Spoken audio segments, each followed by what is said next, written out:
এই তো গরম গরম বেগুন ভর্তা আর টমেটো দিয়ে এখন হচ্ছে মাছ রান্না করব আমি। মাছ পরিষ্কার করে রেডি করা হয়েছে আর মাসি হচ্ছে এখন এই তো হচ্ছে পেঁয়াজ বাটবে।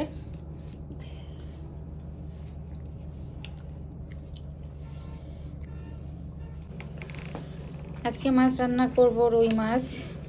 মাছগুলো হচ্ছে লবণ দিয়ে ভালোভাবে পরিষ্কার করে নিয়েছি। এদিকে হচ্ছে টমেটো কেটে নিয়েছি, টমেটো দিয়ে রান্না করব। কড়াইটা ভালোভাবে গরম করে নিয়েছি। এবার তেলটা দিয়ে হচ্ছে একটু গরম করে নেব।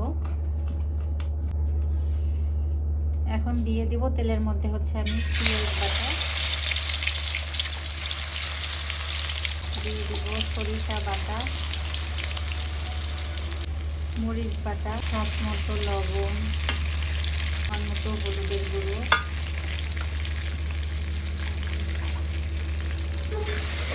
মশলাগুলো ভালোভাবে একটু কষিয়ে নেব।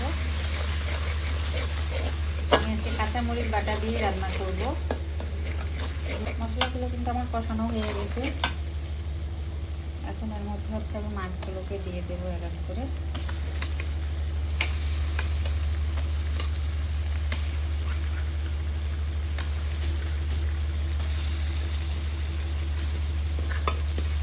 মাছের এই বেলুনটা খেতে আমার ছেলে খুবই পছন্দ করে, আমার শাশুড়ি আম্মাও খুব পছন্দ করে।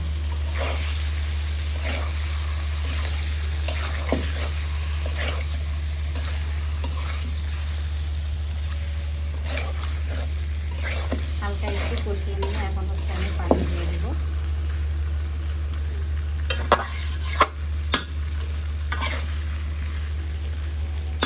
দেবো একবারে হচ্ছে পানিটাতেই সিদ্ধ হয়ে যাবে এবং হচ্ছে ঝোল রেখে দেবো।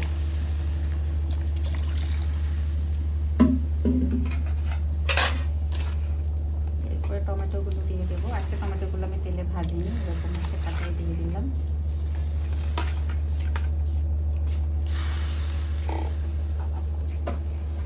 এরপরে দিয়ে দেবো ধনিয়া পাতা। নামাজ পড়ার আগে তারাবি পড়া, নামাজ পড়ি তো তারাবি ধরবেন।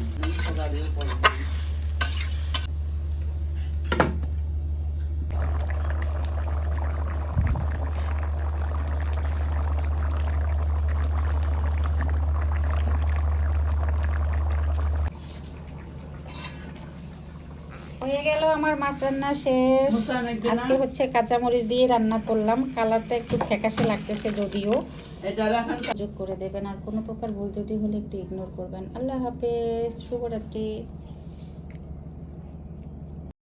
সবাই ভালো থাকবেন, সুস্থ থাকবেন। আসসালামু আলাইকুম।